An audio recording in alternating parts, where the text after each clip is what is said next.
नमस्कार, आप देख रहे हैं भारत टाइम्स न्यूज। उज्जैन में सुप्रीम कोर्ट के वरिष्ठ अभिभाषक डॉक्टर एपी सिंह अपने अल्प प्रवास के दौरान उज्जैन पहुंचे, जहां उन्होंने बाबा महाकाल की भस्म आरती में शामिल होकर दर्शन किए। इस दौरान उन्होंने महाकाल की व्यवस्था को लेकर कहा कि ये अलौकिक है।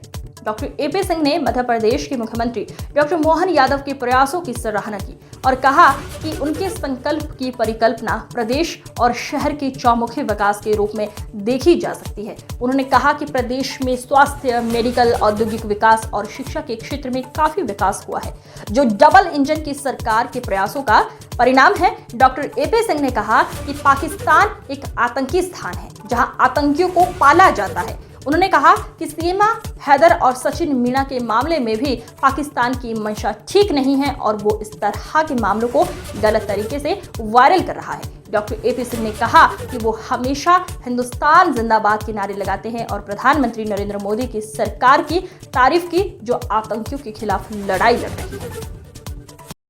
सर, आज आप उज्जैन पहुंचे हैं और मध्य प्रदेश में जैसे ही आपने एंट्री मारी है, आपको कैसा लगा? देखिए, अब से पहले में मध्य प्रदेश में जमीन आसमान का अंतर है। जब से डॉक्टर मोहन यादव जी की सरकार आई है तब से और पहले भी महाकाल उज्जैन आता हूँ।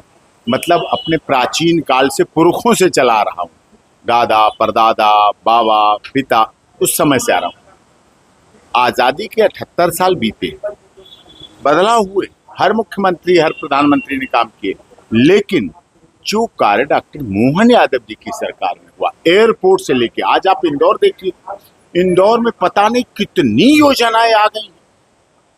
इंदौर 5वीं बार अपने स्वच्छता का भारत का रिकॉर्ड बना रहा है।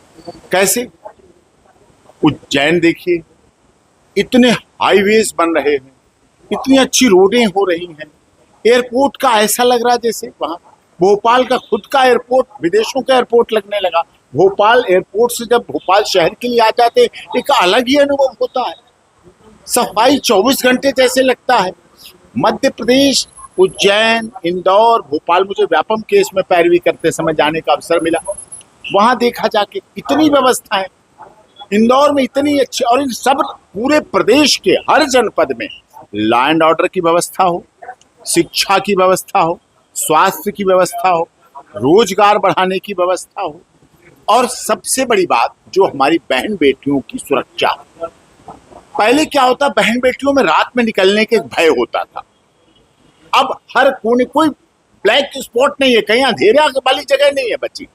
हर जगह जो मैं लाइटें कैलिफोर्निया में देखता हूँ, जो लाइट मैं लंदन की स्ट्रीट पे देखता हूँ, वो उज्जैन की सड़कों पे देखता हूँ। इतनी शोभायमान महाकाल लोक अपने में एक अलग ही लोक है।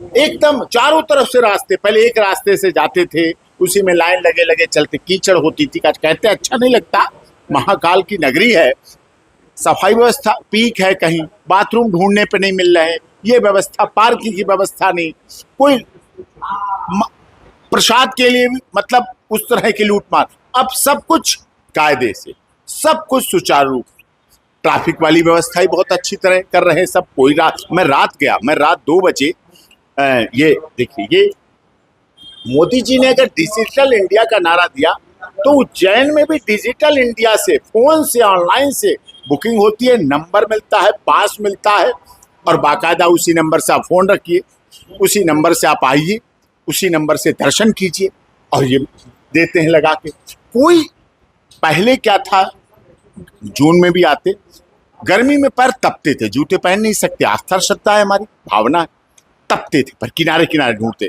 अब कालीन बिछी हुई है, कालीन भीगी हुई बिछी हुई है, बाकायदा भीजी, ऐसे लग रहा है जैसे बिल्कुल बाबा बर्फानी क्या जा रहे हैं, अमरनाथ जैसे यात्रा कर रहे हैं। ऐसी सुविधाएं, लाइटें चकाचौंध, हर जगह पत्थर, और अभी भी निर्माण कार्य हो रहा है। पंचमुखी हनुमान जी की मूर्ति देखिए, शिव जी के इतनी विशाल रूप, मतलब चप्पा चप्पा, कोना कोना, उज्जैन, इंदौर, भोपाल, जबलपुर, ग्वालियर हाईकोर्ट भी जाता हूँ, जबलपुर हाईकोर्ट भी जाता हूँ, इंदौर हाईकोर्ट भी जाता हूँ। चप्पा चप्पा खुशहाली, विकास, डेवलपमेंट, तरक्की की अपनी एक कहानी बोल रहा है, और इस बात से सब खुश हैं। भाई ये रहा तो हमारे यहाँ गाड़ी वालों से मैंने पूछा, जो चला रहे होते हैं गाड़ी, उनसे मैंने कैसी, अरे कि साहब बहुत बढ़िया व्यवस्था। अब देखिए आप, दर्शन कर लिए मैंने, सुबह आ गया, प्रसाद हो गया, सब कुछ हो गया, सब ठीक है नंबर से। जब मैं आ गया अपने यहाँ होटल में, फोन आता है अननोन नंबर, मैं सुनता हूँ आपने महाकाल दर्शन कर लिए। अरे भाई, मैंने कहा इतना शुभ चिंतक कौन? पूछ रहे कोई असुविधा हुई? मैंने कहा आपकी तारीफ, कि मैं मध्य प्रदेश सरकार से प्रोटोकॉल से बोल रही हूँ, उज्जैन से। आपको कोई परेशानी तो नहीं? आप कोई सुझाव देना चाहते हैं? आप कुछ बताना चाहते हैं? सोचिए, एक अलग तरह की अनुभूति जो कभी प्राइवेट कंपनियों में हुआ करती थी, आज वो मध्य प्रदेश सरकार मध्य प्रदेश में ग्राउंड जीरो पर करके दिखा रही है। डबल इंजन की सरकार जो बन के, जो उद्देश्य था डबल इंजन की सरकार, जिसके लिए मोदी जी ने वोट मांगे, वो डबल इंजन की सरकार ने मध्य प्रदेश में विकास भी दिया, रोजगार भी दिया, शिक्षा भी दी, स्वास्थ्य भी दी, कानून व्यवस्था भी दी। और यहाँ उज्जैन में पहले केवल धार्मिक नगरी थी, आज आईआईटी खुल रहा है, मेडिकल फैसिलिटीज की बात हो रही है, फैक्ट्री इंडस्ट्रियां खुल रही हैं यहाँ। तो ये क्या है? ये विकास का एक बहुत बड़ा रूप है।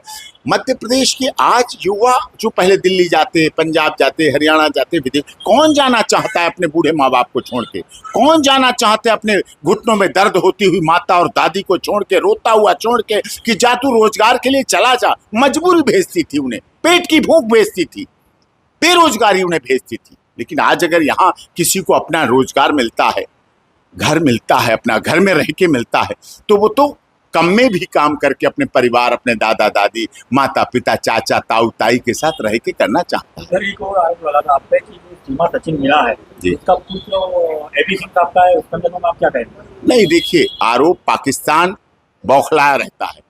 पाकिस्तान कभी भी भारत से अपना नहीं बना सकता। उसके अंदर गद्दारी है, उसके अंदर बेवफाई है। हमने तो कोविड-19 कोरोना के समय अपने यहाँ 3 डोज दवाएं दी, मेडिसिन दी, और पाकिस्तान को भी दवा दी। कि पाकिस्तान मर रहा था कोरोना से, हमने उन्हें भी दवा दी, फ्री में दवा दी भारत ने, अपना पड़ोसी देश समझ के। अटल बिहारी वाजपेयी जी ने कहा था, पड़ोसी कभी बदले नहीं जाते, मतलब पड़ोसी तो पड़ोसी रहते, उनसे अच्छे व्यवहार रखना चाहिए। लेकिन पाकिस्तान गद्दार था, गद्दार है और गद्दार रहेगा, और आतंकवाद को पालता है, पोसता है, बड़ा करता है। इसीलिए वो ऐसा प्रोपेगेंडा बनाता है, ऐसी खबरें चलाता है, हमारे नाम से, सीमा के नाम से, सचिन के नाम से करोड़ों कमा लेता है, करोड़ों रुपए कमाता है, ये कमा रहा है, चल रहा है। तो वो बेटा किसका? ये प्रोपेगेंडा चलाता है।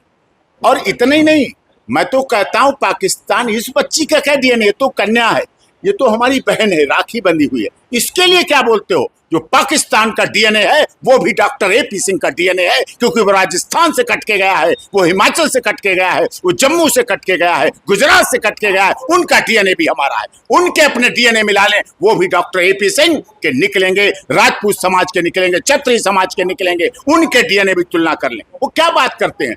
और अगर हमारे डीएनए से तुलना करते हैं तो अपनी बीवियों के बच्चों को, अपने बच्चों को चेक कर लें, क्या पता उनका डीएनए भी हमसे मैच कर जाए। हो भी सकता है भाई, मैं तो इसमें मना नहीं करता, हो सकता है।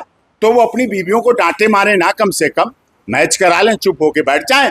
और अगर वो अपने बच्चों को लाके कहेंगे आपका डीएनए है, मैं उसे सहृदय स्वीकार भी कर लूंगा और उसको सम्मान भी दे दूंगा। वीडियो वायरल हो रहा था कि आपकी तरफ से पाकिस्तान जिंदाबाद, क्या कहेंगे? ये इस तरह से ऐसे चलाते हैं, जो 3 साल पहले सीमा जब भारत आई तब उसने कहा था कि पाकिस्तान आतंकवाद को पैदा करता है, गर्भाधान करता है, पालता है, पोसता है, बड़ा करके भारत और विदेशों में भेजता है दुनिया के खिलाफ। यही उनका प्रोपेगेंडा आज भी है। ऑपरेशन सिंदूर से उनकी हो गई ऐसी तैसी, क्योंकि ऑपरेशन सिंदूर में तो अभी केवल हमारी कर्नल सोफिया कुरैशी और ब्रिगेडियर बोयमिका सिंह सामने आई हैं। अभी Rajput regiment, Dogra regiment, Jat regiment, hill पहाड़ों पे रेजिमेंट है हमारी, साउथ में रेजिमेंट, इतनी रेजिमेंट अभी बाकी है। अभी थल सेना बाकी है, जल सेना बाकी है, अभी तो वायु सेना सिर्फ 22 मिनट गई थी पाकिस्तान, और सब कुछ आतंकवादी ठिकानों के स्वाह हो गए। जो बाकी बचे, इसीलिए मोदी जी ने और माननीय अमित शाह जी ने और माननीय राजनाथ सिंह ने ऑपरेशन सिंदूर अभी रोका नहीं है, अभी तो सिर्फ कामा लगाया है। अब की बार और आगे तेजी से और पूरे विस्तार से पाकिस्तान पे पहुंचेगा और फिर सारी उनकी जितनी रह गई है वो भी सब निकल जाए। इसीलिए वो ऐसी खबरें चलाते हैं जो 3 साल पहले सीमा बोल चुकी है कि पाकिस्तान मुर्दाबाद, हिंदुस्तान जिंदाबाद, भारत माता की जय, उसको एडिटेड करके चला रहे हैं और हमारे नाम से, सीमा के नाम से अपने कनस्तर में आटा भर रहे हैं और अपनी दाल खा रहे हैं और अपनी जिंदगी चला रहे हैं। ये उनकी औकात है, उनकी औकात गद्दारी की थी, है, रहेगी। और इसीलिए पूरी दुनिया में पाकिस्तान बनाम आतंकिस्तान पूरी दुनिया में बदनाम हो गया है, एक्सपोज हो गया है, खत्म हो गया है और पूरी दुनिया इस बात को देख रही है।